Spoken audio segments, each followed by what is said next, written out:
Culture Média sur Europe 1, Thomas Hill, toujours en compagnie de Dominique Rizet et Christophe Delay pour le retour de Faites entrer l'accusé. Et à 9h30, c'est l'heure du journal des médias de Julien Pichenet.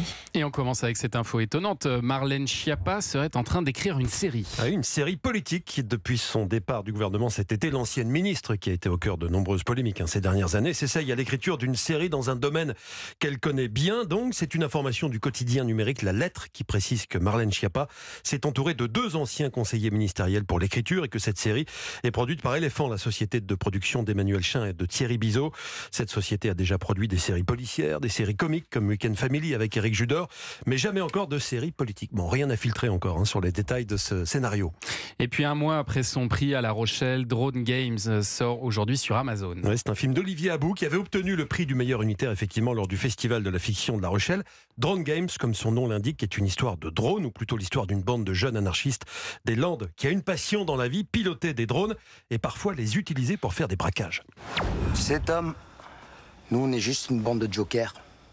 On fait tout à l'arrache, on kiffe, on fait du drone, on souffle des packs de bière et il n'y a jamais de conflit. Sur le tournage, il n'y avait pas moins de 10 dronistes. Il y a de nombreuses scènes qui ont été tournées à l'aide de drones, ce qui accentue l'audace formelle, la liberté de ce film, qui s'ouvre sur un plan séquence assez étonnant de 4 minutes, filmé entièrement en drone et accompagné de ce morceau jazz-funk de 1979 signé Cortex.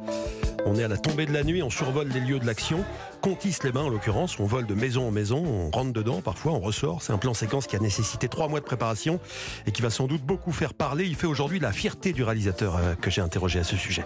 C'est vrai que c'est un beau moment de vertige, donc c'est une belle façon de rentrer dans le film. Et puis il y avait la sensation, d'utiliser comme un nouvel outil, presque une sorte de nouvelle grammaire pour faire un plan complètement inédit. Alors il fallait une bonne dose d'inconscience pour se lancer là-dedans parce que personne n'y croyait. Et même en le faisant, on se disait on n'y arrivera jamais. D'autant que j'avais vraiment envie de le faire entre chien et loup pour avoir la plus belle lumière, ce qui nous laissait très peu de prises possibles. Quand on s'est lancé dans la première prise, elle était mauvaise. La deuxième prise, le drone s'est craché et il restait qu'une chance et on l'a rentré. Mais je n'y croyais pas. Voilà, le drone, filmé avec des drones, c'est peut-être l'avenir. Olivier Abou, réalisateur de Drone Games, qui sort aujourd'hui sur la plateforme Amazon.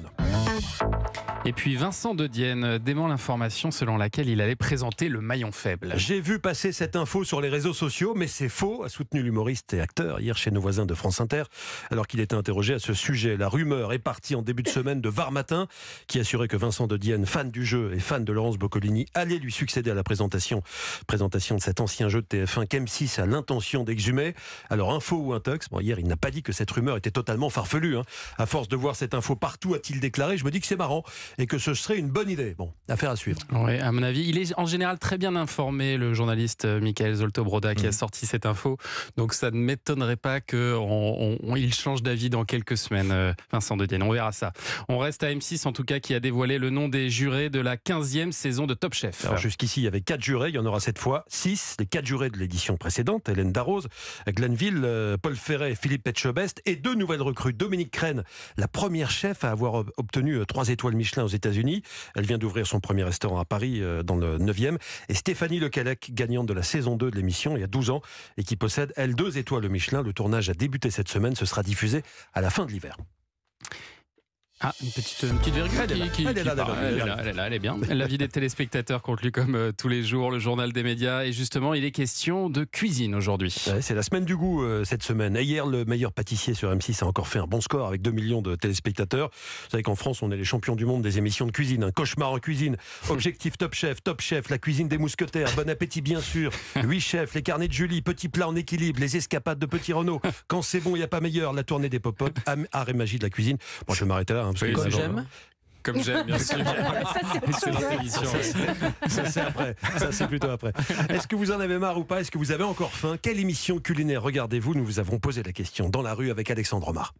Ouais, un peu Top Chef, un peu Cauchemar en cuisine. Qu'est-ce que vous aimez dans ces émissions? Le côté un peu compétitif, par exemple dans Top Chef et tout, et de voir aussi la motivation, la ferveur des candidats. Je pense que c'est déjà le plaisir de voir des choses qui sont bien réalisées. Puis il y a aussi cette envie des fois de refaire le plat à la maison si c'est un peu plus facile. J'ai été friand longtemps.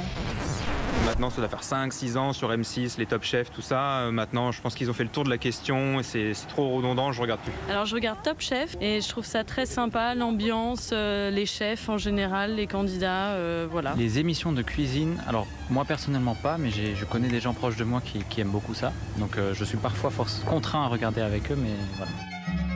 Vous regardez ça? Vous regardez un petit peu les émissions de cuisine, Dominique Rizet? Pas trop. Non, pas du tout. Pas trop. Non, faut En fait, vraiment on qu'il y ait regarde pas la télé. J'ai pas le temps, je suis au restaurant, mais je regarde pas les émissions de cuisine. plutôt amateur du boucher des Ardennes. C'est une autre cuisine. Voilà, c'est ça.